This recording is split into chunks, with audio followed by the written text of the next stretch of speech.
بآواز بلند صلوات.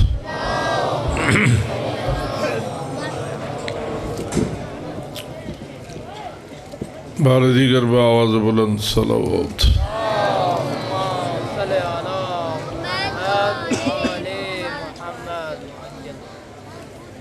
تمام علماء حق جو مکتب آل محمد کی خدمت کرتے ہوئے عالم آخرت کے راہی ہوئے، سب کی بخشش اور بلندی درجات کے لیے ایک سورہ فاتحہ اور 3 مرتبہ سورہ توحید.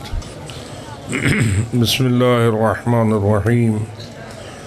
الحمدللہ رب العالمین الرحمن الرحیم مالک یوم الدین ایاک نعبد و ایاک نستعین اہدنا الصراط المستقیم صراط الذین انعمت علیہم غیر المغضوب علیہم ولا الضالین.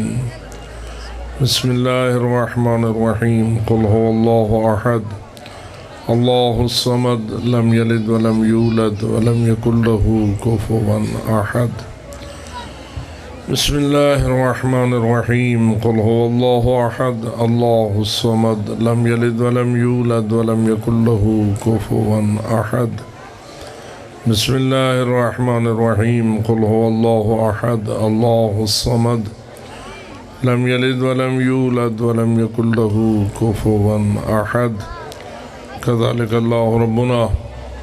تلاوت سورتین مبارکتین کا اجر و ثواب، جو عبادات انجام دی گئی ہیں ان کا اجر و ثواب، جو خیر و خیرات تقسیم ہوئی اور دیگر جتنے بھی عبادات انجام دی جا رہی ہیں ان سب کا اجر و ثواب تمام علماء حق جو دین اسلام اور مکتب آل محمد کی خدمت کرتے ہوئے اس دنیا سے روانہ ہوئے، سب کی بارگاہ میں ہدیہ کرنے کے بعد انبیاء و مرسلین، شہداء و صدیقین، 4 معصومین علیہ السلام کی خدمت میں ہدیہ کرتے ہوئے جتنے بھی اہل ایمان نور ایمان لے کر اس دنیا سے روانہ ہوئے، سب کی ارواح طیبہ تک ہدیہ کرتے ہوئے ان کی بخشش اور بلندی درجات کے لیے بآواز بلند صلوات.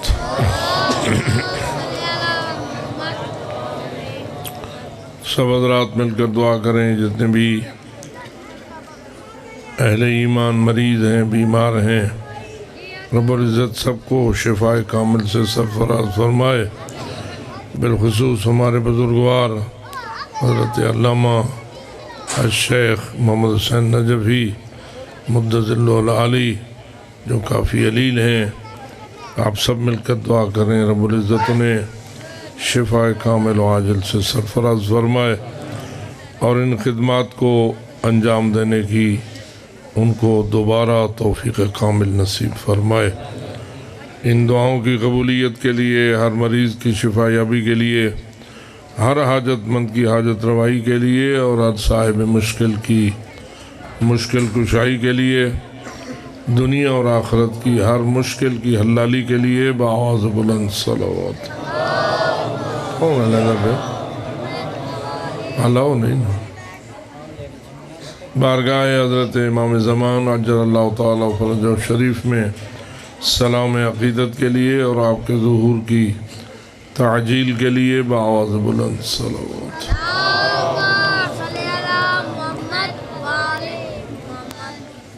اس وضاحت کے ساتھ کہ بار بار جو اعلان ہوا ہے اس میں آپ کی توجہ اس طرف مبذول کرانا ہے کہ آپ کے سوالات ایسے ہونے چاہیے جن کا آپ کو فائدہ ہو، اور دوسری بات یہ ہے کہ جوابات میں ہم چونکہ خود مقلد لوگ ہیں اس لیے جواب میں تقلید کے مد نظر جواب ہوگا، اجتہاد ہمارا دعویٰ نہیں ہے. اور عموماً جو لفظ آیت اللہ ہے وہ اصطلاحی طور پر تو ان ہستیوں کے لیے بولا جاتا ہے جو درجہ اجتہاد پر فائز ہوتے ہیں اور صاحب نظر ہوتے ہیں. ہم تو مقلد لوگ ہیں، اس لیے تقلید کے مطابق آپ کو جواب دینے کی سعادت پائیں گے۔ خداوند منان ہمیں اس کی توفیق عطا فرمائے اور اسے قبول فرمائے۔ قبولیت کے لیے بآواز بلند صلوات۔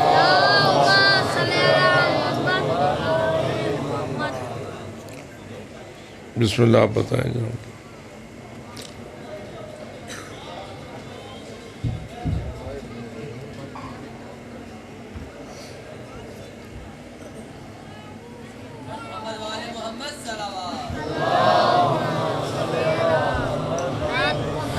بسم اللہ الرحمن الرحیم۔ آقا صاحب قبلہ، خمس کے متعلق ایک سوال ہے۔ میرے پاس خمس کی رقم موجود تھی جسے کچھ عرصہ تک غریب نادار مریضوں کو ماہانہ دیتا تھا، مگر اب خمس کی رقم ختم ہو گئی ہے۔ آیا میں ان حقداروں کو ماہانہ قرض کی نیت سے خمس دے سکتا ہوں، اور جب سالانہ تاریخ پر خمس کا حساب کروں گا تو میں اس سے منہا کر سکتا ہوں؟ بسم اللہ الرحمن الرحیم۔ الحمدللہ رب العالمین، والصلاة والسلام علی اشرف الانبیاء والمرسلین وعلی آلہ الطیبین الطاہرین الذین اذہب اللہ عنہم الرجس وطہرہم تطہیرا۔ آواز بلند صلوات۔ آج یہ ہے کہ خمس کے متعلق آپ نے سوال سماعت فرمایا۔ واضح ہے کہ اس خمس کی رقم سے مراد یا سہم امام ہے، جو امام علیہ السلام کا حق ہے عجل اللہ تعالیٰ فرجہ شریف، یا سہم سادات ہے۔ اس لیے کہ خمس دو حصوں پہ تقسیم ہوتا ہے۔ ایک حصہ مال امام ہوتا ہے جو حضرت امام زمان عجل اللہ تعالیٰ فرجہ شریف کا حق ہے، اور اس پر جو اختیار ہے وہ مجتہد جامع الشرائط اور فقیہ اعظم کا ہوتا ہے۔ اور جو سام سعادات ہے اس کے متعلق دو قول ہیں ہمارے مراجع کے درمیان۔ ایک قول یہ ہے کہ آپ کو سام سعادات بھی اپنے مجتہد اعظم کے فرمان کے مطابق ان کے اذن سے خرچ کرنا چاہیے یا ان تک پہنچا دینا چاہیے۔ دوسرا قول جو عام طور پر آیت اللہ سیستانی اور ان کے ہم نظر علماء بزرگان کا ہے، وہ یہ ہے کہ آپ خود بھی سام سعادات کو مستحقین تک پہنچانے کا حق رکھتے ہیں اور آپ کو اختیار حاصل ہے۔ بغیر مجتہد اعظم کے اذن کے آپ خود بھی تقسیم کر سکتے ہیں، لیکن یہ مد نظر رہے کہ شرائط جو ہیں وہ پورے ہوں، استحقاق بھی ہو، اور دیگر بھی تمام معاملات آپ کے سامنے روشن ہوں۔ آپ خود اپنی ذمہ داری پہ تقسیم کریں گے۔ اگر آپ نے اپنی ذمہ داری ادا نہ کی تو پھر آپ کو دوبارہ اتنا ہی دینا پڑے گا جو آپ نے غیر ذمہ دارانہ انداز میں کسی کے حوالے کیا ہوگا۔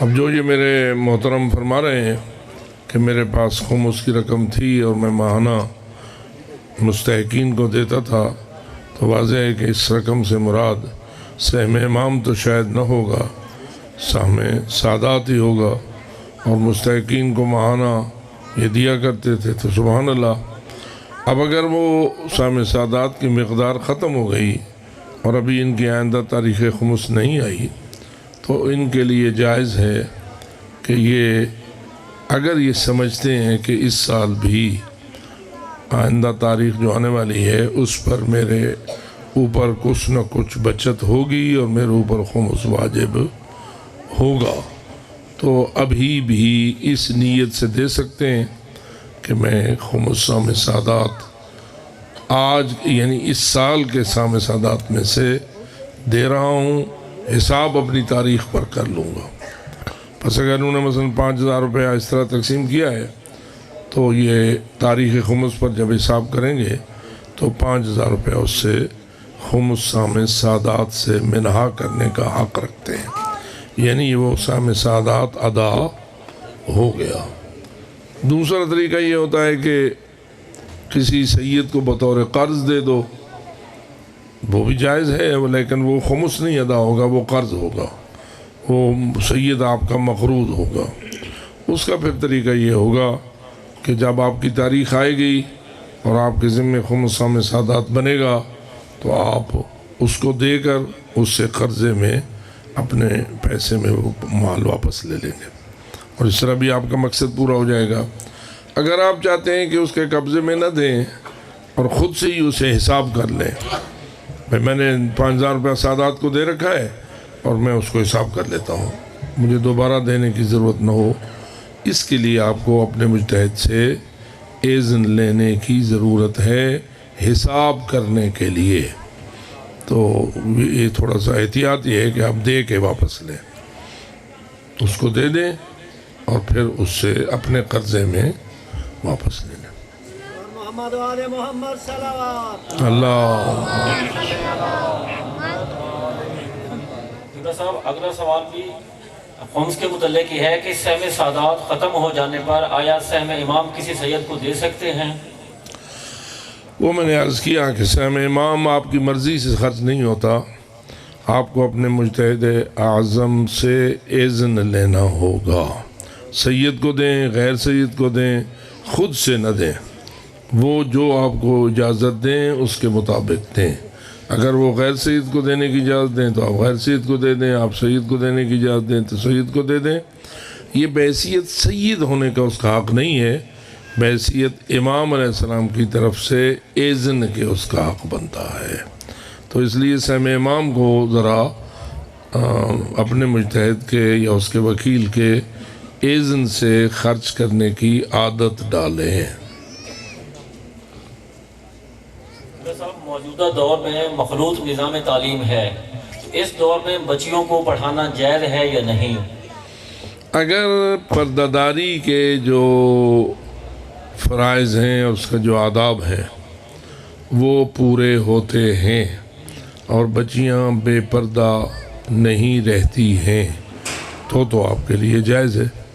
لیکن اگر خدا نخواستہ ماحول ایسا ہے کہ آپ کی بیٹیاں بے پردہ ہو جاتی ہیں، پردے کے شرائط کی پرواہ نہیں کرتی ہیں، تو پھر آپ کو پردے کی پابندی ہی کرانا چاہیے۔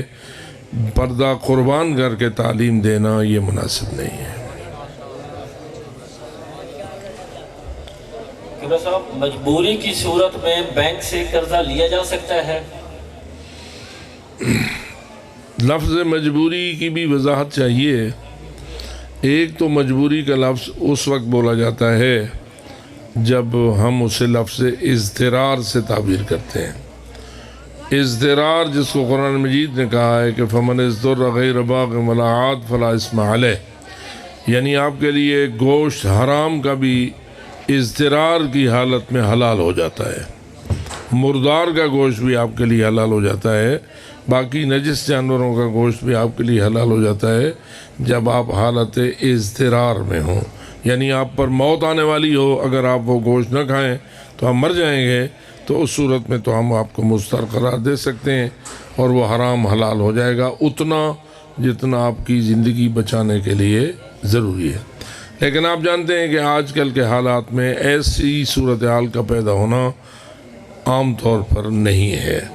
کسی کے لیے خاص ترین حالات میں کوئی ایسی صورت پیدا ہو جائے تو وہ ایک امکانی بات ہے، لیکن عام طور پر ایسی صورتحال نہیں ہوتی ہے۔ تو آپ لفظ مجبوری کسے بولتے ہیں؟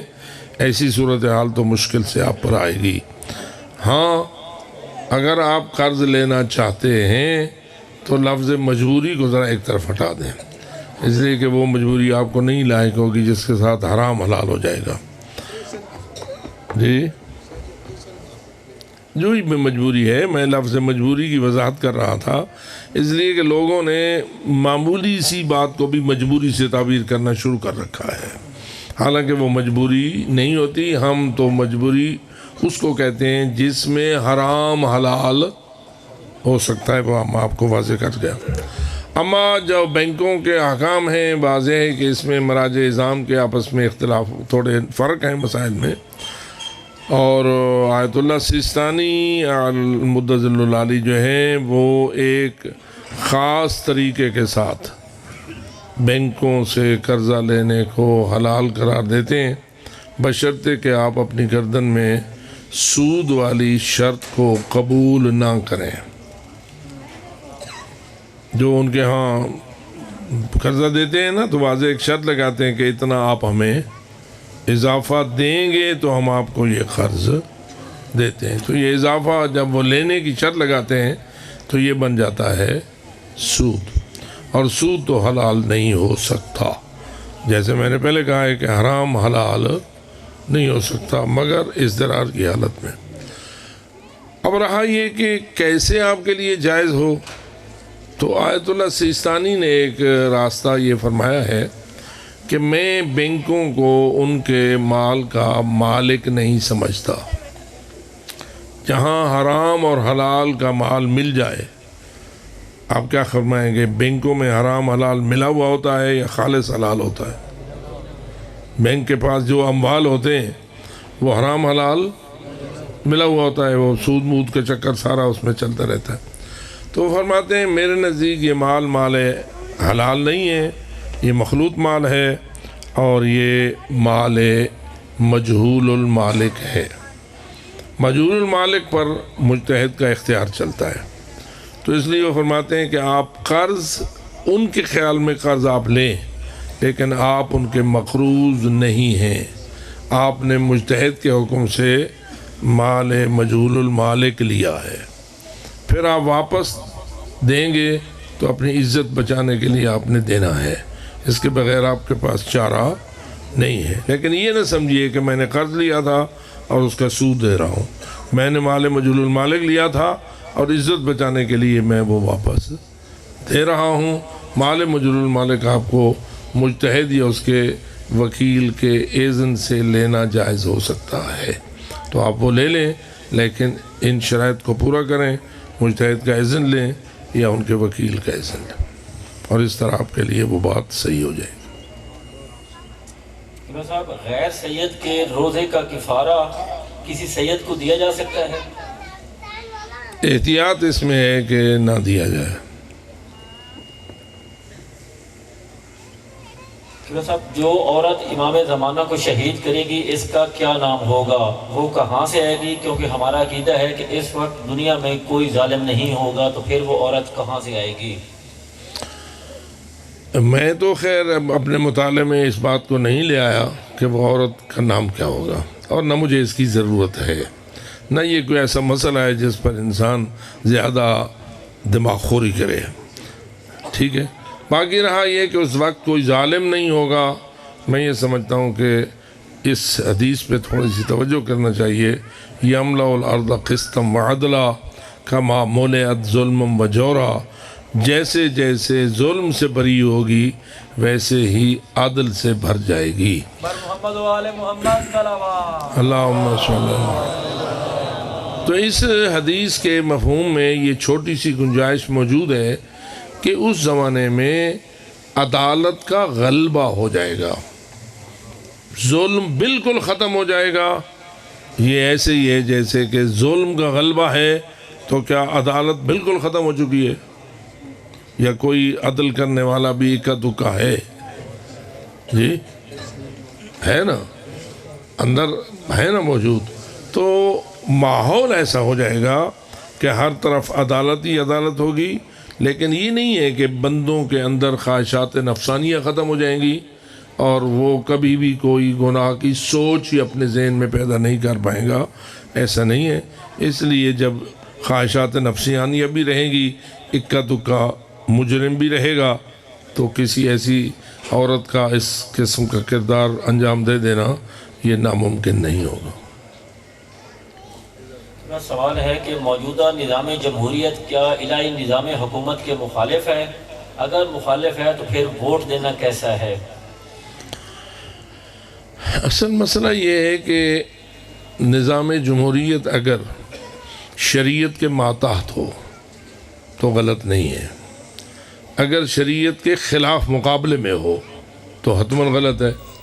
اب آپ دیکھیں کہ جمہوری اسلامی ایران میں شریعت کے ماتحت جمہوریت ہے، نظام ولایت فقیہ ہے، اور ولایت فقیہ کے اختیارات جمہوریت پر غالب ہیں، اور وہ کبھی بھی جمہوریت کو راہ راست سے ہٹنے کی اجازت نہیں دیتے۔ تو اس کا مطلب یہ ہوا کہ جمہوریت بذات خود باطل نہیں ہے، باطل کو لازم ہونے کی وجہ سے باطل ہو جاتی ہے۔ اگر اس کے اوپر شریعت محمدی کا غلبہ ہو اور اس کی ناک میں شریعت محمدی کی نکیل موجود ہو تو پھر صحیح چلے گی۔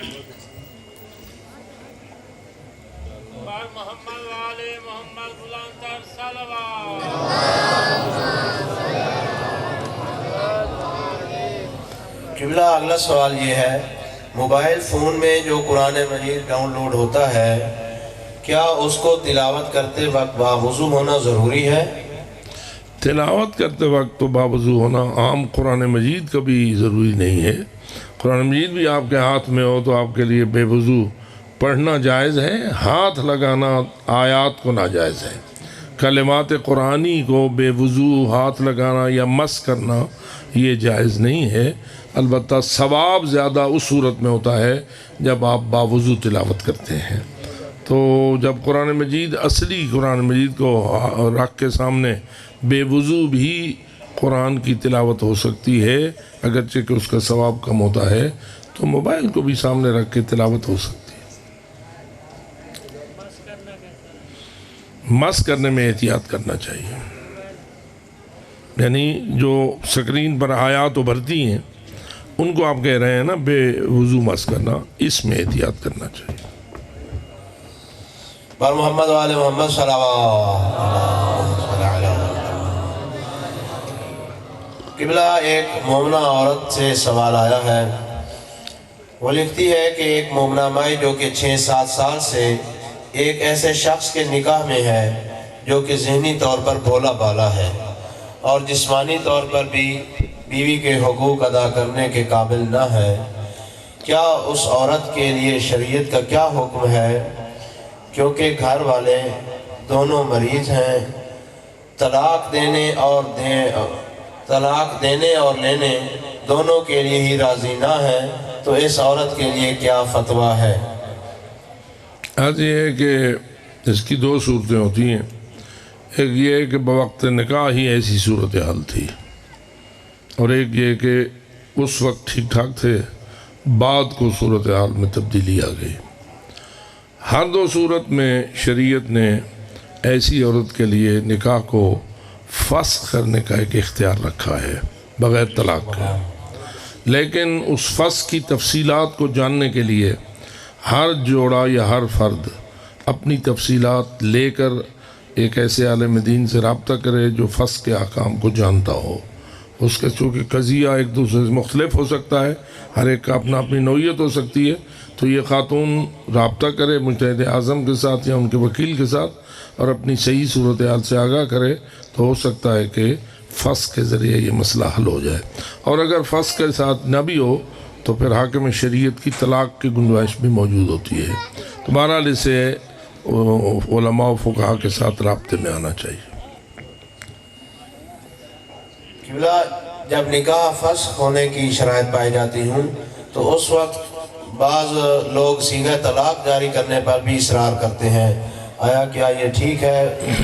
نکاح فسخ دیکھیے، فسخ بذات خود طلاق کے لیے کافی ہوتا ہے، طلاق نہیں ہوتی، فسخ ہوتا ہے، نکاح ختم ہو جاتا ہے، نکاح برقرار نہیں رہتا۔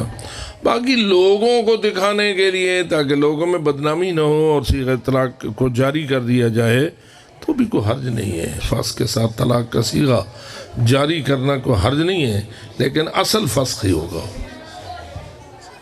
بآواز بلند صلوات۔ اللہم صلی اللہ۔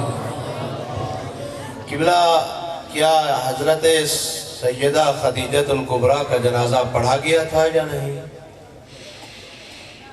جہاں تک مجھے یاد آ رہا ہے، میں زیادہ تفصیل میں تو نہیں اس کے گیا، لیکن اتنا ہے کہ نماز جنازہ کا حکم مدینہ منورہ میں نازل ہوا تھا، اور اگر ایسا ہی ہوا تھا تو پھر کوئی حرج نہیں ہے، جنازہ نہ بھی پڑھا گیا تو کیا حرج ہے۔ اصل مسئلہ یہ ہے کہ نماز جنازہ کا حکم کب نازل ہوا اس کی طرف توجہ نہیں ہے نا، ہم لوگ تو بس کھڑے ہیں جو کہ اپنے زمانے کے اوپر ہر چیز کو قیاس کرتے ہیں۔ آپ فرمائیے کہ رسول اکرم کا جو احکام شریعت نازل ہوئے وہ تدریجاً نازل ہوئے یا اکٹھے نازل ہوئے؟ اب تدریجاً نازل ہوئے. تو اس لیے پہلے تحقیق تو اس بات کی کرنی چاہیے نا کہ نماز میت کا حکم کہاں نازل ہوا. بس اس کے بعد نماز جنازہ تو حتماً ہو گیا.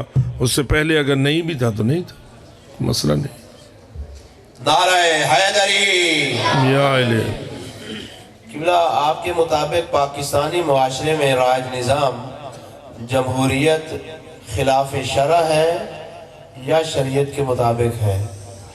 آج یہ ہے کہ آپ کے آئین میں یہ بات درج ہے کیونکہ کوئی قانون قرآن و سنت کے خلاف نہیں ہوگا. تو اس جملے نے آپ کے آئین کے کو ایک حیثیت دے دی ہے کہ طے پایا ہے کہ کوئی بھی قانون قرآن و سنت کے خلاف ہو نہیں. آگے ہے عمل درآمد. آپ جانتے ہیں عمل درآمد میں تو پھر کیا کیا ہوتا رہتا ہے. تو ہم آئین پاکستان کی روح سے تو اس نظام کو نجس نہیں کہہ سکتے جب تک یہ آئین کے محتاط چلے. لیکن مشکل یہ ہے کہ آئین کے مطابق چلنا یا نہ چلنا یہ ہماری کمزوری ہے, ہمارے نظام کی کمزوری ہے, ہمارے معاشرے کی کمزوری ہے. ہمارا معاشرہ کتنا اس بات پر زور دیتا ہے کہ کوئی قانون قرآن و سنت کے خلاف نہ بنایا جائے. اس کے لیے ہمیں طاقت استعمال کرنی چاہیے نا. اگر کوئی قرآن و سنت کے خلاف قانون بناتا ہے, اسمبلی بناتی ہے, صوبائی یا قومی یا کوئی بھی بناتا ہے, حتیٰ کوئی انتظامی قانون آرڈر نافذ ہوتا ہے قرآن و سنت کے خلاف, تو پھر ہمیں اس پر کوئی نہ کوئی شور مچانا چاہیے یا نہیں. اس کا مطلب یہ ہوا کہ فقط وہ نہیں, ہم بھی کچھ ماشاءاللہ ہیں. بآواز بلند صلوات. اللہم قبلہ عقیدہ وحدت الوجود کے بارے وضاحت فرمائیں. آیا ابن عربی کا عقیدہ وحدت الوجود درست ہے یا غلط ہے؟ دیکھیے جو مشہور عقیدہ وحدت الوجود ہے وہ باطل ہے, کیونکہ اس میں یہ کہا گیا ہے کہ ہر شے کا وجود اللہ کا وجود ہے. جیسے اللہ کا وجود ہے ہر مخلوق کا وجود بھی ایسا ہی ہے. یہ عقیدہ باطل ہے, خواہ وہ ابن عربی کا ہو یا کسی اور کا ہو. ہم اس کے قائل نہیں ہیں, اور اسی سے ایک عقیدہ حلول جنم لیتا ہے اور وہ بھی باطل ہے. تو اس لیے بات کسی شخص کا عقیدہ کیا ہے اس کے لیے تو علیحدہ تحقیق کی ضرورت ہوتی ہے کہ اس شخص نے کیا کہا یا اس کی طرف منسوب کیا کر دیا گیا. یہ میں نہیں اس کی ذمہ داری لے سکتا. عقیدہ اور نظریہ جو ہے اس پر بات ہو سکتی ہے. اور یہ میں نے آپ کو عرض کیا کہ یہ کہنا کہ سارا وجود اللہ کا وجود ہے اور ہر شے اللہ ہے, یہ واضح ہے کہ باطل ہے, اس کی کوئی گنجائش نہیں. بر محمد و آل محمد صلوات. ایک اور سوال طلاق کے متعلق آیا ہے. ایک شخص تنہائی میں اپنے علاقہ کے مولوی صاحب سے جا کے ملتا ہے اور انہیں یہ عرض کرتا ہے کہ میری طلاق آپ نے نہیں پڑھنی, لیکن مولانا صاحب نے اس کے والد سے اجازت لے کر طلاق کا صیغہ پڑھ دیا ہے. کیا یہ طلاق صحیح ہے یا باطل ہے؟ اس کے والد سے والد سے واضح ہے کہ شوہر کو ہی طلاق کا حق حاصل ہے, شوہر کے والد کو طلاق کا حق حاصل نہیں ہے. ٹھیک, اللہم صلی علی محمد. مجھے پتہ نہیں ہے کہ یہ سلوات کیوں پڑھوائی گئی ہے. اچھا, بہرحال شوہر کے والد کو حق طلاق حاصل نہیں ہے. شریعت نے شوہر ہی کو طلاق, نکاح جب ہو رہا ہوتا ہے تو کچھ نہ کچھ والد کے اختیارات, بالخصوص دلہن کے والد کے کچھ نہ کچھ اختیارات کی بات ہوتی ہے, لیکن طلاق میں والد کا کوئی اختیار نہیں ہے. لہذا کہ مولانا صاحب نے والد کی اجازت سے طلاق پڑھی ہے تو میں کیا کہہ سکتا ہوں. وہ مولانا صاحب ہیں, نہیں ہیں, پڑھی ہے, نہیں پڑھی ہے, بہرحال والد کی اجازت والی طلاق نہیں ہے. بر محمد و آل محمد صلوات. قبلہ ایک مولانا صاحب نماز جنازہ میں شہادت ثالثہ پڑھتے ہیں, تو کیا ایسے مولانا صاحب کے پیچھے نماز کی ابتدا کی جا سکتی ہے؟ اگر اس کے مجتہد اس کی شہادت کی اجازت دیتے ہیں تو نماز پڑھی جا سکتی ہے. البتہ ان کو اپنی مرضی پہ عمل نہیں کرنا چاہیے. پر محمد و آل محمد صلوات.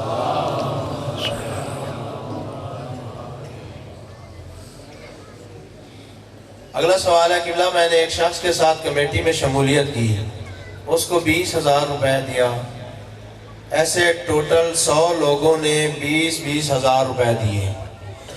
اس شخص نے ہر ماہ 3 motor cycle China motor cycle دینے ہوتے ہیں۔ اس وقت قیمت 49,000 تھی، اب موٹر سائیکل 60,000 کا ہو گیا ہے۔ وہ شخص اب 50,000 دینا ہے، اب موٹر سائیکل نہیں دینا، میرے لیے کیا حکم ہے؟ واضح ہے کہ یہ کمیٹی نہیں ہے جس کو آپ کمیٹی کہتے ہیں۔ کمیٹی کا تو فارمولہ یہ ہوتا ہے کہ کمیٹی ایک دوسرے کو قرضہ دینے کا فارمولہ ہے۔ 10 یا 20 آدمی اکٹھے ہوتے ہیں اور ایک مہینے مثلاً وہ 10,000 روپیہ دیتے ہیں، اور جتنا جمع ہوتا ہے وہ ایک شخص کو اکٹھا کر کے سب کی طرف سے قرضے کے طور پر دے دیا جاتا ہے، ٹھیک ہے؟ اور پھر اس شخص نے 10,000 روپیہ ماہانہ واپس کرنا ہوتا ہے، اور ان میں سے ایک شخص کو وہ واپس کر دیا جاتا ہے، اور اس طرح بالآخر کمیٹی جب آخر کو پہنچتی ہے تو قرضہ بھی سارا ادا ہو چکا ہوتا ہے، اور اس میں کوئی حرج نہیں ہے۔ ایک دوسرے کو قرضہ دیتے ہوئے تعاون کرنا یہ کوئی شرعاً ناجائز نہیں ہے۔ لیکن اس کمیٹیوں کے اندر یہ جو نئی طرحیں نکال لی گئی ہیں اور نئی تجویزیں بنا لی گئی ہیں، یہ ان لوگوں کی اپنی ذمہ داری ہے کہ اس کے مطابق اس کے لیے شریعت کے سوالات کریں، اور اس کے لیے جو لوگ ممبر بنتے ہیں وہ نہ پوچھیں، وہ شخص پوچھے جو مرکز ہے، جس کو آپ مرکزی حیثیت دیتے ہیں۔ دیکھیے کہ جب آپ 20,000 روپیہ کسی ایک شخص کے حوالے کرتے ہیں تو وہ خود مالک ہو جاتا ہے ان سارے 20,000 روپے کا۔ آپ اسے مالک بناتے ہیں، کیا بناتے ہیں؟ اسے ایک امین بناتے ہیں یا مالک بناتے ہیں؟ مثلا وہ 20,000 روپے آپ 100 آدمی دے رہے ہیں، یہ تو 2 لاکھ روپے ہو جائے گا، بھائی اس سے بھی زیادہ ہو جائے گا۔ یہ اتنے لاکھ روپیہ جو ایک آدمی کو آپ دے رہے ہیں، یہ امین ہے یا مالک ہے؟ جواب دیں۔ امین ہے تو امین کے احکام پہ عمل کرے نا، مالک کے احکام پہ عمل نہیں کرنا ہے۔ اس لیے یہ جو موٹر سائیکل اور لکی اور وکی اور یہ سارا چکر چل نکلا ہے، اس کے لیے مرکزی شخصیات کو پہلے فقہ جعفریہ کے ماہرین سے ملنا چاہیے، اور تب جا کے اس تجویز کو آگے بڑھانا چاہیے۔ آپ اگر ممبر بنتے ہیں تو آپ کے اختیار میں نہیں ہے کہ آپ اس کے قوانین کو تبدیل کریں، آپ تو ان کے محتاط چلیں گے نا۔ تو آپ ممبر بننے سے پہلے دیکھیں کہ آیا شریعت کے مطابق ہے یا شریعت کے مطابق نہیں ہے، اور ان میں سے بہت سی صورتیں ایسی بھی ہیں جو شریعت کے مطابق نہیں ہیں، اس لیے تھوڑا پرہیز کیجیے۔ بار محمد و آل محمد صلوات۔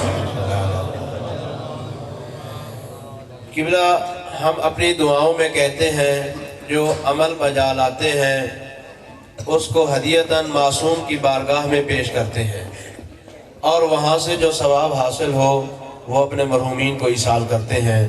دعا کا یہ طریقہ کیسا ہے، اور اس کی کوئی دلیل ہو تو وضاحت فرمائیں۔ دیکھیے کہ ہر عمل جو معصوم کی خدمت میں اس کا ثواب بھیجا جائے، تو چونکہ معصوم کا مقام بلند ہے، اس لیے آپ کی عبادت کی شان بلند ہو جاتی ہے۔ آپ 2 رکعت اپنے والد کے لیے پڑھیں اور 2 رکعت معصوم کے لیے پڑھیں، تو واضح ہے کہ دونوں 2 رکعتوں کی حیثیت ایک نہیں ہے۔ جیسے کہ فرض کیجئے کہ آپ زیارت وارث پڑھتے ہیں، اور زیارت وارث کے بعد 2 رکعت نماز ہوتی ہے یا نہیں؟ یہ کس لیے ہوتی ہے؟ یہ امام حسین علیہ السلام کو ہدیہ کرنا ہوتا ہے اس 2 رکعت نماز کا ثواب۔ تو آیا اس 2 رکعت نماز کا ثواب جو ہے اس کی شان بلند ہے یا عام ہر 2 رکعت ایک جیسی ہے؟ تو واضح جب آپ امام کے نام کو چیز ہدیہ کرتے ہیں تو ایسے ہی سمجھیے جیسے آپ امام کی زندگی میں کوئی چیز ان کو ہدیہ کرتے ہیں۔ امام علیہ السلام اگر زندہ ہوں تو آپ کا دل چاہتا ہے کہ کوئی چیز ان کی خدمت میں بطور ہدیہ پیش کروں، یا خالی ہاتھ ویس ہو؟ جب امام کی زیارت کے لیے جاؤ گے تو کوئی نہ کوئی ہدیہ لے جانا آپ کا دل چاہتا ہے یا نہیں؟ کیونکہ امام علیہ السلام کی شان اس لائق ہے کہ آپ ان کو کچھ نہ کچھ ہدیہ بطور ثواب یا بطور احترام پیش کریں۔ تو ان کی وفات کے بعد بھی ان کے لیے آپ کیلے تو ہدیہ نہیں کر سکتے کہ انہوں نے کیلے نہیں کھانے ہیں. آپ نے کیا چیز ہدیہ کرنی ہے؟ ثواب ہی ہدیہ کرنا ہے. ثواب آپ نماز کا بھی بھیج سکتے ہیں، تلاوت قرآن کا بھی بھیج سکتے ہیں، اور بھی کوئی عبادت یا اچھائی اور نیکی کر کے آپ ثواب ان کے نام ہدیہ کر سکتے ہیں. اور جب آپ کرتے ہیں تو اس کا بھی ایک عبادت ہے، اللہ کی طرف سے اس کا بھی ایک اجر ہوتا ہے. اور وہ اجر جب آپ کو اللہ کی طرف سے ملتا ہے تو پھر آپ کہتے ہیں اللہ یہ اجر جو میں نے اپنے معصوم کے نام ہدیے کا حاصل کیا، یہ میں اپنے بزرگ کے نام بھیج رہا ہوں. تو اس کا مطلب یہ ہوا کہ تھوڑا سا آپ کا دل بھی مطمئن ہو گیا اور ثواب میں بھی اضافہ ہو گیا. اور یہ کوئی شرعاً ممنوع نہیں ہے، جس کی مثال خود زیارت وارث والی 2 رکعت نماز ہے، بلکہ ایسی بہت ساری زیارتیں ہیں جن کے بعد 2 رکعت نماز ہوتی ہے. جب آپ زیارات مقامات مقدسہ پر جاتے ہیں وہاں کیا کرتے ہیں؟ جب آپ کسی بھی معصوم کے مزار پر زیارت کے لیے جاتے ہیں تو وہاں 2 رکعت نماز پڑھتے ہیں. وہ کیا ہوتی ہے؟ وہ بھی تو معصوم کے نام پر ہوتی ہے. یہ واضح ہے کہ یہ بہت سارے دلائل، اس کے لیے لمبے چوڑے دلائل کی جانے کی ضرورت نہیں ہے. شیعہ میں نسلاً بعد نسلاً معصومین کے مزارات مقدسہ کی زیارت کی ایک رسم ائمہ کے ارشادات کے مطابق جاری رہی ہے، جاری ہے اور جاری رہے گی. اس میں جہاں ان کی خدمت میں سلام پیش کرنا، جس کو آپ زیارت کہتے ہیں، زیارت نامہ، السلام علیکم یا ابن رسول اللہ، السلام علیکم یا فلاں امام، یہ ایک تو ان کو آپ سلام پیش کرتے ہیں یا آپ اپنی عقیدت کا اظہار کرتے ہیں. اور سلموا تسلیما پر عمل کرتے ہیں. ان اللہ و ملائکتہ یصلون علی النبی یا ایھا الذین آمنوا صلوا علیہ، آگے کیا ہے؟ وسلموا تسلیما. یہ کس کے لیے ہے؟ یہ سلموا تسلیما کس کے لیے ہے؟ فقط نبی کے لیے یا آل نبی کے لیے بھی ہے؟ تو آل نبی پہ سلام پیش کرنا سلموا تسلیما پر عمل ہے، اور یہ سلموا تسلیما والا عمل جاری ہے، اور آپ اس پر مسلسل زیارات کے ذریعہ عمل کر رہے ہیں. زیارت از قریب بھی ہوتی ہے اور زیارت از بعید بھی ہوتی ہے. آپ وہاں مزار مقدس پہنچ کر بھی زیارت پڑھتے ہیں، یعنی سلام پیش کرتے ہیں، اور گھر میں بھی کھڑے ہو کر آپ سلام پیش کرتے ہیں. تو اس کے بعد پھر آپ کے آداب میں موجود ہے کہ جب آپ سلام پیش کر لیں تو پھر آپ کیا کریں؟ نماز پڑھیں، اور اس نماز کا ثواب اس بزرگ کے نام یا اس معصوم کے نام ہدیہ کریں. آپ امام ذاتگان کے لیے بھی جاتے ہیں، معصوم قوم جاتے ہیں، اور دیگر ایسے معصوم ہستیوں کی اولاد کر جاتے ہیں. یہ ہمارا شیعہ کا ایک وتیرہ ہے اور شیعہ کے تشیع کی ایک علامت ہے. اس میں تھوڑا سا ان سودی خیالات سے اپنے آپ کو پاک کیجیے. یہ سودی خیالات ہیں جی، یہ ہے وہ ہے فلانا، ایسا نہیں ہے. ان کے ہاں ہزاروں مقامات مقدسہ موجود ہیں، لیکن وہ تو ان کو گرا رہے ہیں، ان کی توہین کر رہے ہیں. اور ہم الحمدللہ نہ فقط ان کی زندگی میں ان کی عظمت کے قائل ہیں، بلکہ ان کی شہادت اور وفات کے بعد بھی ان کی عظمت پر ایمان رکھتے ہیں، اور سلموا تسلیما پر ایمان رکھتے ہیں.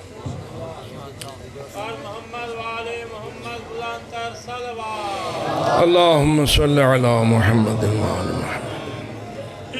قبلہ، کیا مجتہد کے انتقال کے بعد زندہ مجتہد کی تقلید کرنا ضروری ہے؟ دیکھیے 2 طریقے ہیں. ایک زندہ مجتہد کی تقلید کی طرف عدول کرنا، یعنی میت کی تقلید کو چھوڑ کر زندوں میں سے جو سب سے بڑا عالم ہے اس کی تقلید کی طرف آ جانا. اور ایک ہے کہ مرحوم کی تقلید پر باقی رہنا. اس میں مشہور جو علماء کا ارشاد ہے، مشہور قول ہے، وہ یہ ہے کہ آپ مرحوم کی تقلید پر بھی باقی رہ سکتے ہیں، بشرطے کہ مرحوم کو آپ زندہ علماء سے بھی بڑا عالم سمجھتے ہوں. لیکن بعض بزرگان کا فتویٰ یہ ہے کہ نہیں، مرحوم کی تقلید پر باقی رہنا جائز نہیں ہے. جیسے کہ اس وقت اس زمانے میں جناب قبلہ حافظ بشیر حسین صاحب نجفی المدت العالی کا یہی فتویٰ ہے کہ آپ مرحوم کی تقلید پہ باقی نہ رہیں، بلکہ آپ کسی زندہ کی طرف رجوع کریں.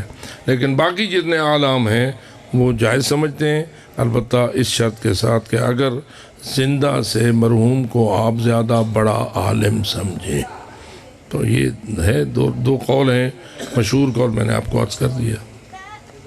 سر محمد و آل محمد صلوات۔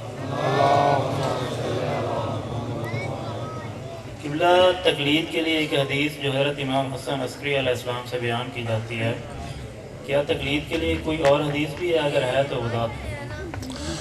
آج یہ ہے کہ میرے خیال میں تقلید احادیث کی محتاج نہیں ہے، تقلید عقلی دلائل کے لحاظ سے کافی ہے۔ آپ ہر کام میں تقلید کر رہے ہیں، کیا خیال ہے؟ آپ جتنے بیٹھے ہیں ڈاکٹروں کے پاس جاتے ہیں، ان کا نسخہ لیتے ہیں، آپ ان کی تقلید کرتے ہیں یا نہیں؟ کبھی اسے جھگڑا کیا ہے؟ یہ گولی کیوں لکھی ہے، یہ ٹیکہ کیوں لکھا ہے؟ جی، اور اگر آپ جھگڑا کریں تو کیا ہوگا؟ وہ فرمائیں گے گیٹ آؤٹ۔ یہاں آپ اگر میرے اوپر اعتماد کرتے ہیں تو میں نے نسخہ لکھ دیا ہے، اگر آپ میرے اوپر اعتماد نہیں کرتے ہیں تو بے شک باعزت طریقے سے تشریف لے جائیے، پھر میرے پاس آیا ہی نہ کیجیے۔ آپ کا گزارا ہوگا اس کے بغیر؟ آپ نے ڈاکٹر کے علم پر اعتماد کیا ہے، اپنے علاج کے لیے یعنی جسمانی علاج کے لیے آپ نے اس ڈاکٹر کے علم پر اعتماد کیا ہے۔ چھوٹے پر بھی کرتے ہیں، بڑے سے بڑے پر بھی کرتے ہیں، اور پھر کوشش کرتے ہیں کہ ہمیں اگر کوئی بڑے سے بڑا قابل ترین ڈاکٹر مل جائے تو اس پہ بھروسہ کریں، ٹھیک ہے؟ تو علم پہ بھروسے کا نام تقلید ہے۔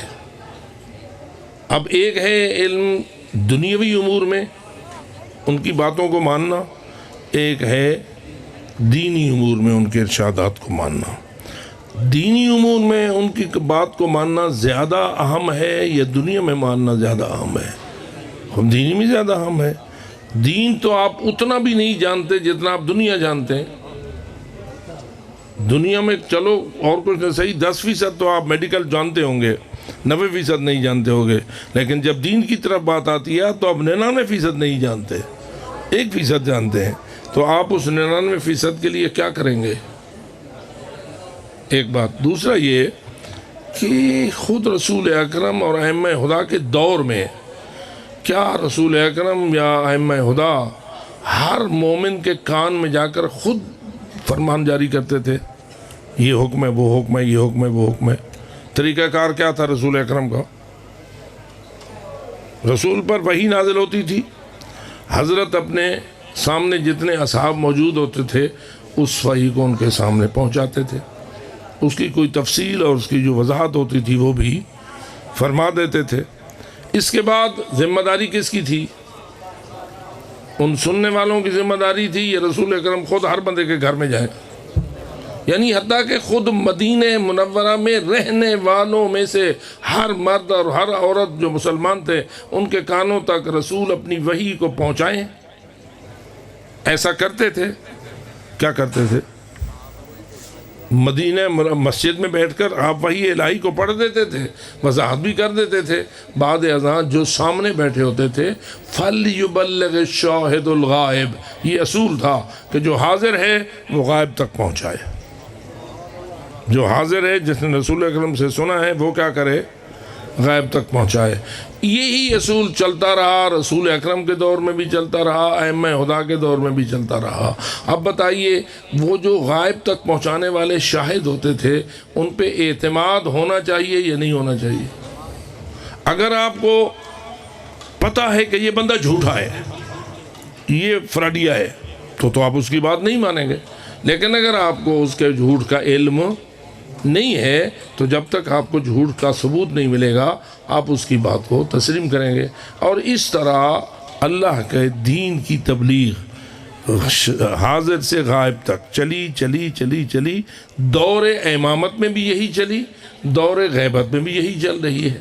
تو اسی کو تقلید کہتے ہیں میرے عزیز۔ ہاں، جب کسی چیز کی مزید تفصیل کی ضرورت ہوتی ہے اور اس میں دقت علم کی ضرورت ہوتی ہے تو پھر فقط روایت نہیں چلتی، کچھ تھوڑی سی تحقیق بھی چلتی ہے اور سمجھنے سمجھانے کا جو علم ہے وہ بھی چلتا ہے، اس کے لیے بھی آپ کو علماء کی طرف رجوع کرنا پڑتا ہے۔ تو جو علماء زیادہ لائق اور فائق ہوتے ہیں وہ حدیث اور آیات کے سائے تلے آپ کو نچوڑ نکال کر دیتے ہیں کہ یہ نچوڑ نکلتا ہے ان باتوں کا۔ اس نچوڑ کو نکالنے والے کا نام مجتہد ہوتا ہے اور اس کو ماننے والے کا نام مقلد ہوتا ہے۔ اب اس کے لیے آپ کہیں جی حدیثیں، میں کہتا ہوں یہ سارا زمانہ اول وحی سے لے کر آج تک ایسے ہی چل رہا ہے، اس کے بغیر آپ اس سے ہٹ جائیں پھر بتائیں آپ کے پاس دین کیسے آئے۔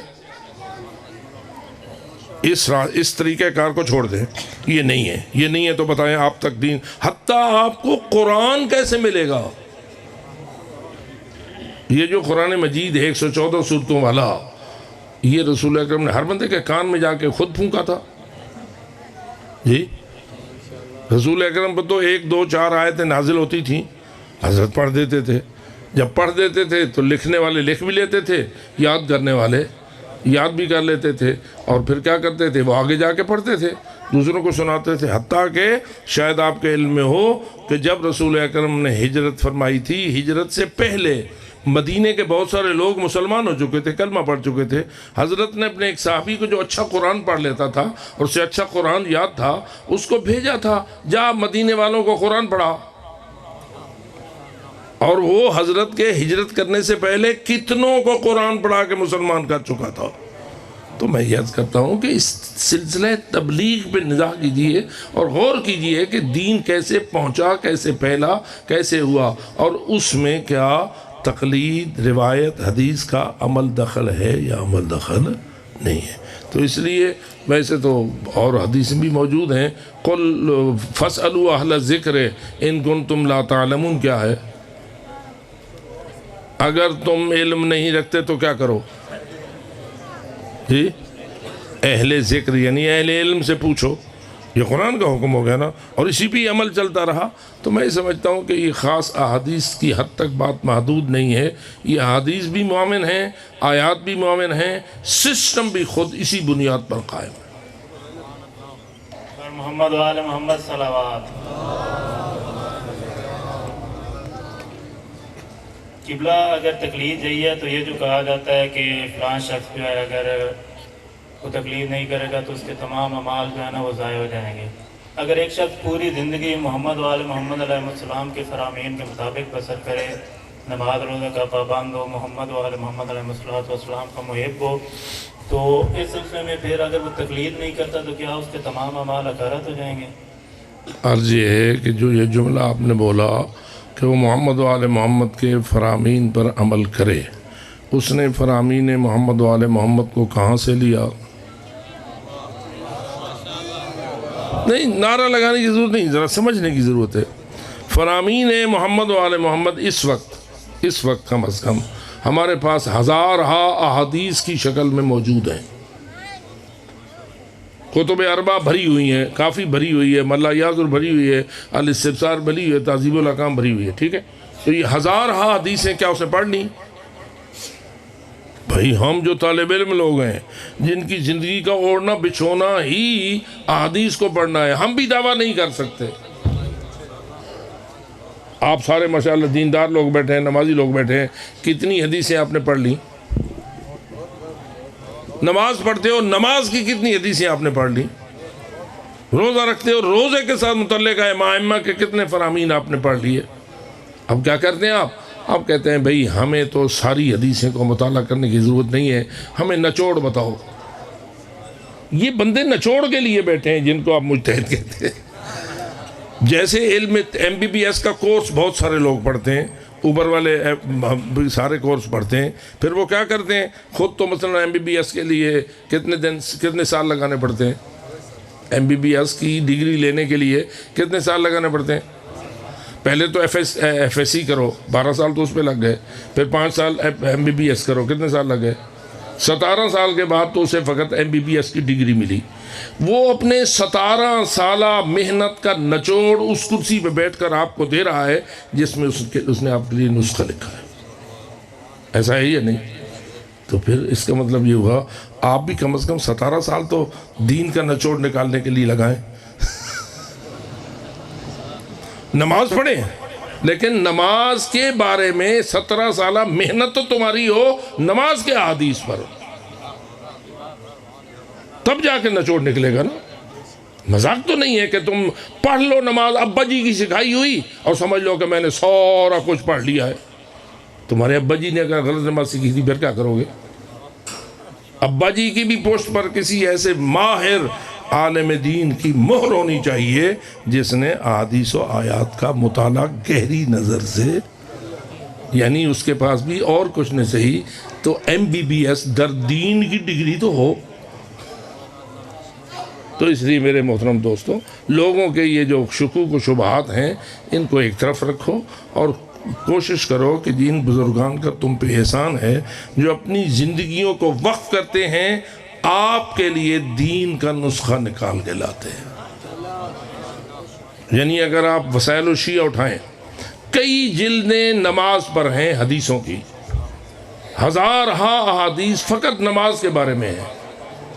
ٹھیک ہے، اور یہ جو تضیع المسائل ہے اس میں تو چند ورقیں نماز کے باب میں. ٹھیک ہے، تو انہوں نے گویا ان ہزار حدیثوں اور ہزارہا آیات اور علماء کی تحقیقات کا خلاصہ نکال کر آپ کو چند اس میں صفوں میں بیان کر دیا ہے.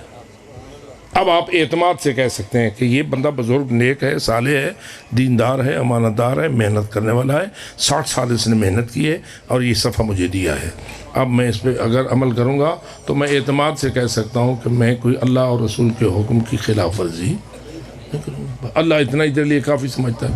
اللہ تیرے اوپر واجب نہیں کرتا کہ تو ہر بندہ مجتہد بن. کیا ہر بندے پر واجب ہے کہ وہ ڈاکٹر بنے؟ بولو. یہ جتنے بیٹھے ہو کتنے ڈاکٹر بیٹھے ہو؟ اور ڈاکٹروں کے نسخوں پر عمل کرنے والے کتنے بیٹھے ہو؟ یہی بات. ایک بندہ بھی محنت کر کے اگر ایک نتیجے تک پہنچتا ہے تو ہزاروں کو اپنی محنت کا ثمرہ دے سکتا ہے. جیسے دیگر فنون میں دے سکتا ہے ایسے ہی دینی علوم میں بھی دے سکتا ہے. خداوند تعالیٰ سمجھنے کی توفیق عطا فرمائے.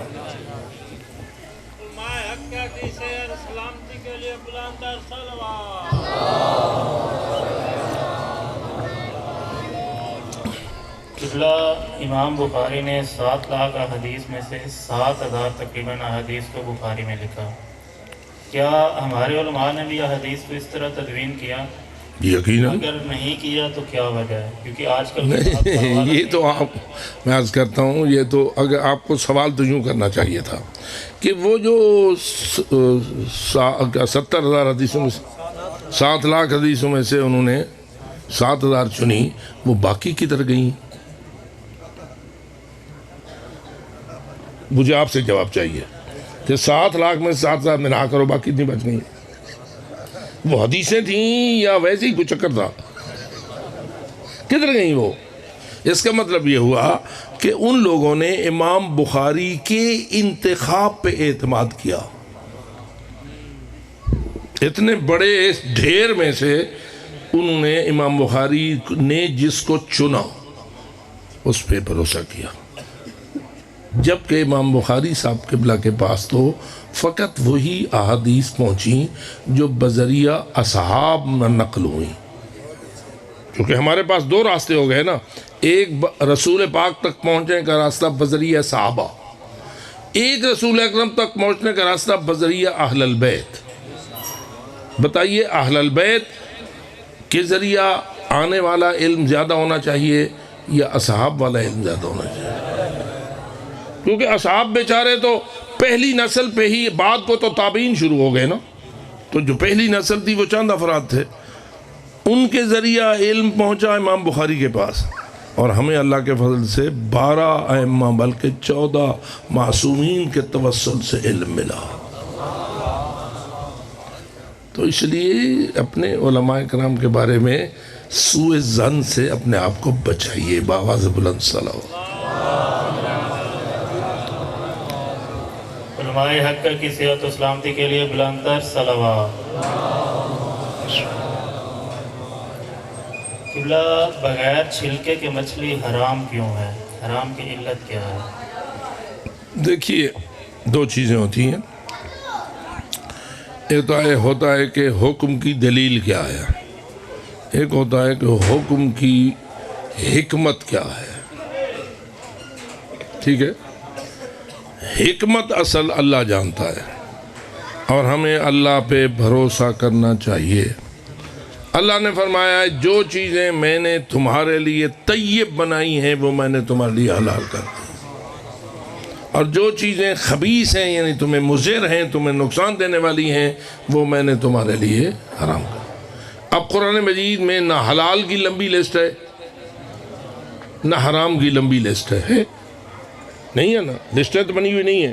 ایک اصول دے دیا گیا ہے کہ حل لکم الطیبات، طیبات تمہارے لیے حلال ہیں، حرم علیکم الخبائث، خبائث تمہارے لیے حرام ہیں. اب ان طیبات کی لسٹ کون دے؟ رسول اکرم دے. رسول اکرم دے. ان کا علم کا وارث کون ہو جو وہ دے جائیں، وہ ہمیں کون بتائے؟ اب دو راستے ہیں. ایک رسول نے جو کچھ بتایا وہ بذریعہ اصحاب آپ تک آیا، ایک جو رسول نے آپ کو بتایا وہ بذریعہ اہل البیت آپ تک آیا.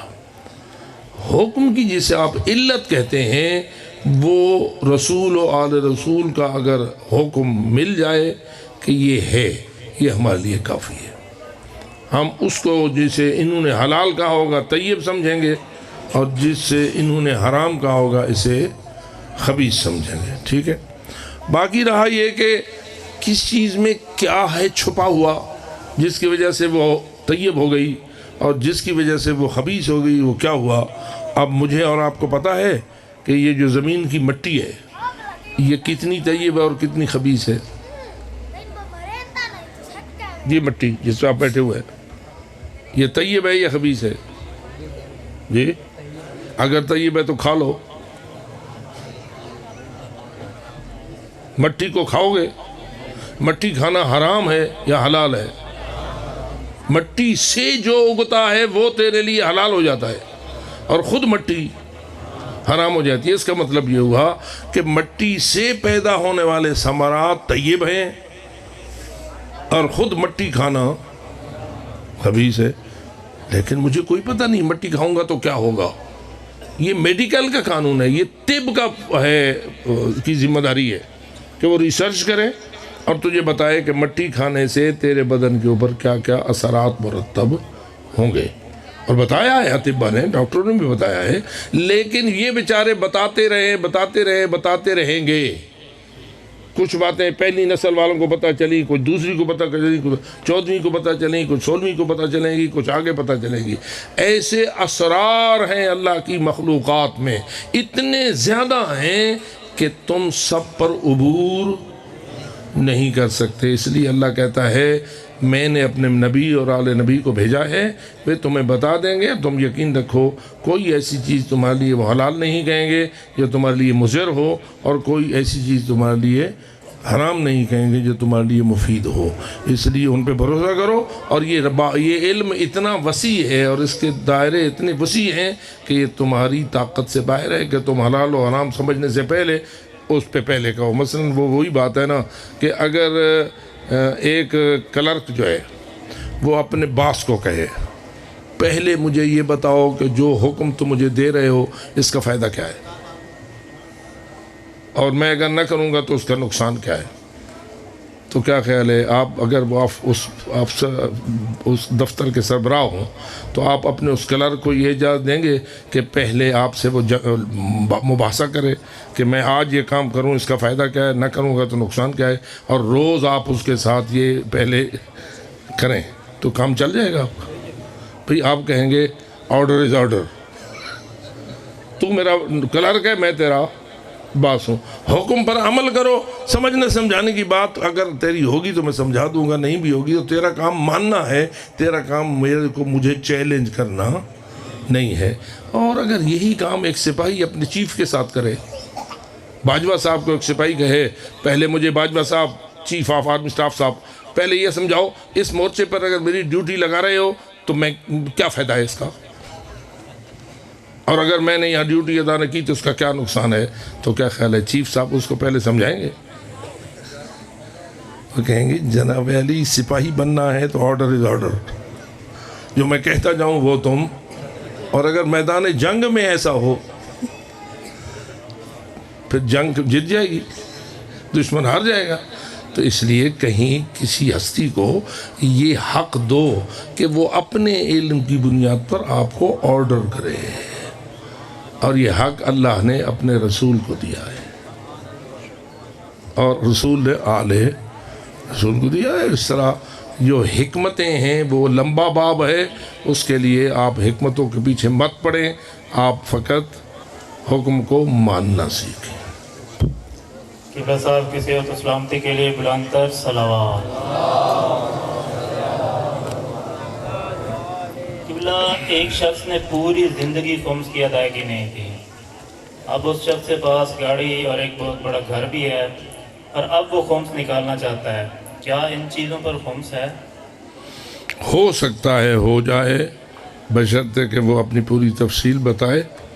اس سے تفصیل پوچھنا پڑے گی کہ گاڑی تم نے کس پیسے سے لی اور کیسے لی، اور گھر تم نے کس پیسے سے بنایا اور کیسے بنایا۔ پھر اس کے بعد آپ کو احکام مجتہد کے فرامین کے مطابق بتا دیا جائے گا۔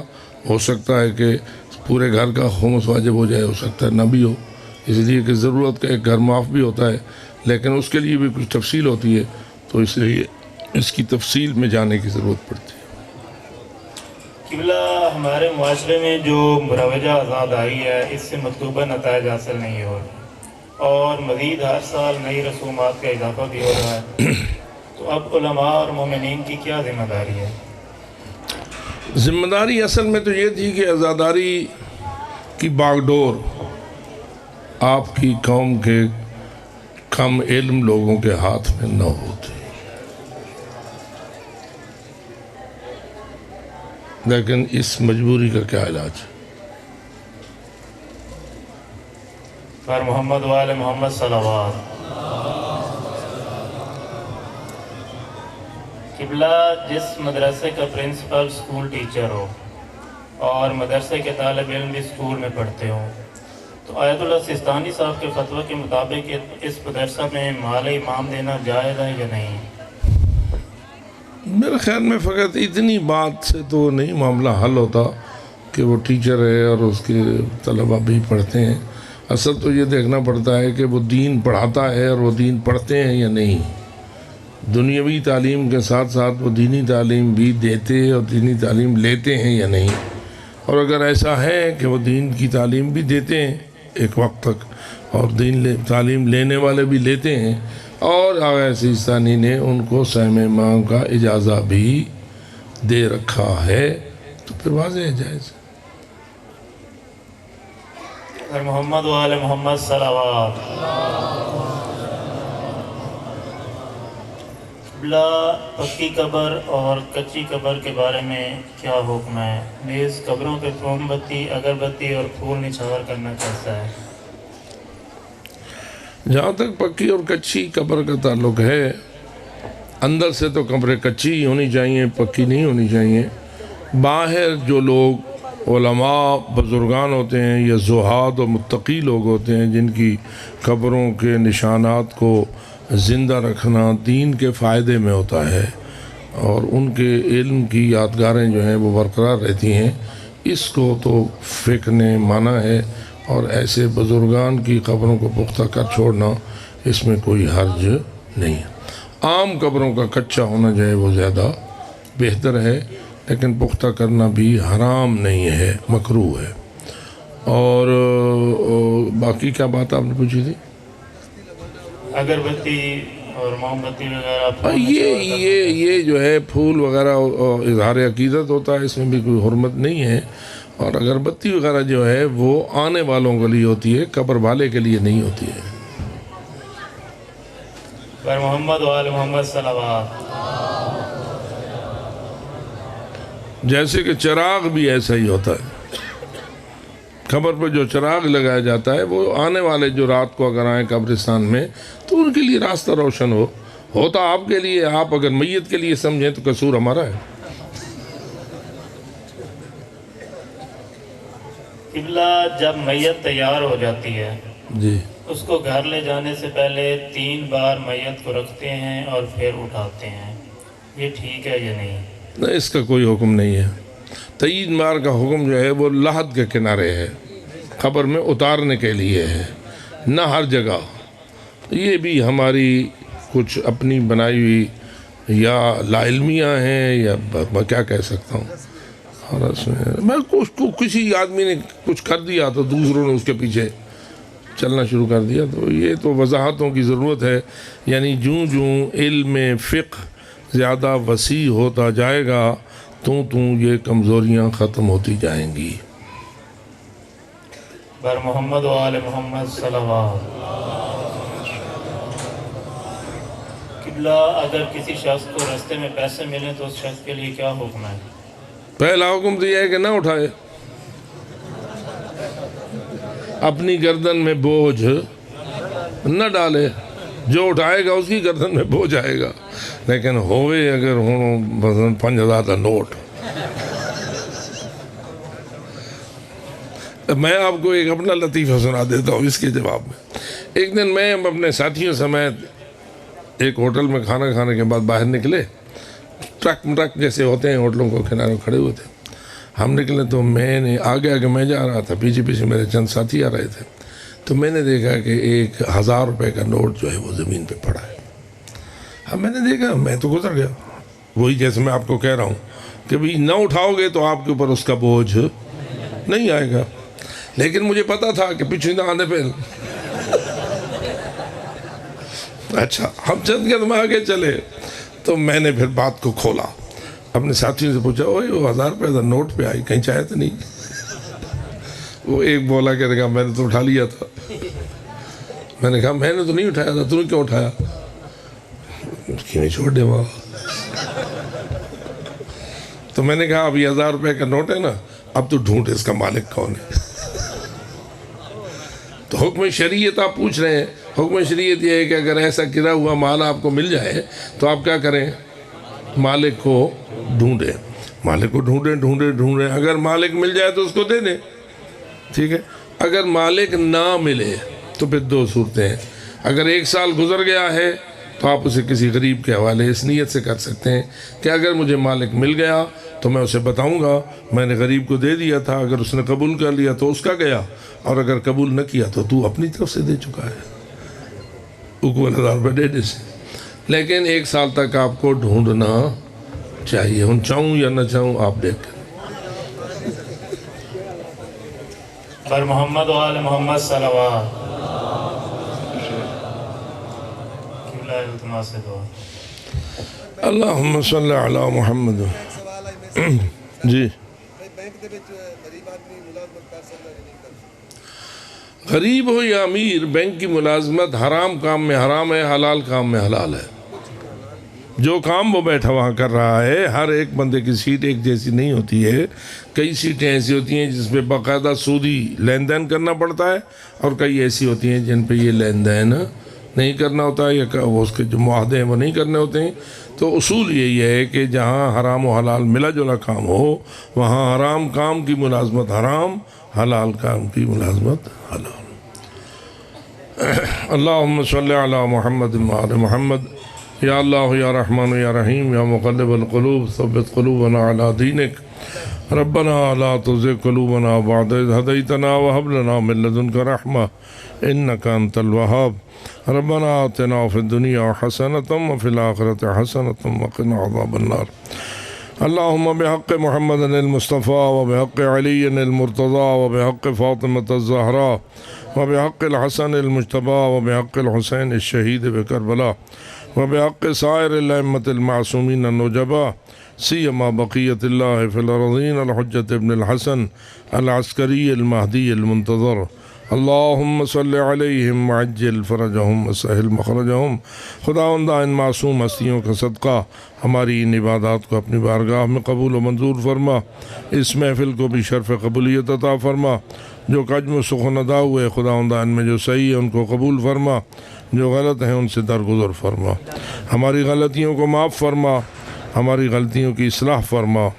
ہمارے دیگر تمام معاملات کو تو خود ہی اپنی مہربانی کے ساتھ بہتر فرما۔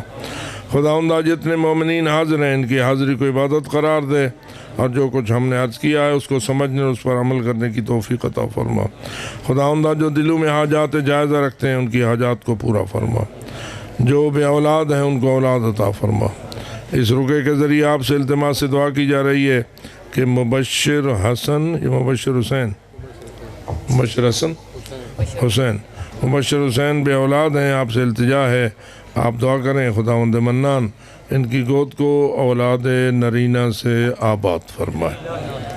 ایک مومن کی آنکھ کا آپریشن ہے، آپ دعا فرمائیں خداوند منان اس کے آپریشن کو کامیاب فرمائے اور اس کی بینائی کو بحالی عطا فرمائے۔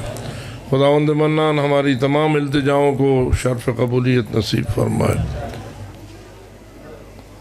التجا کی جا رہی ہے جیسے پہلے بھی عرض کیا گیا، اس ہمارے مجلس مذاکرہ کے بانی اور رونق جناب حضرت آیت اللہ سید شیخ محمد حسین نجفی مدظل العالی علیل ہیں، خداوند تعالی ان کو شفاء کامل و عاجل سے سرفراز فرمائے اور ان محافل کو دوبارہ آباد کرنے کی انہیں توفیق کامل نصیب فرمائے۔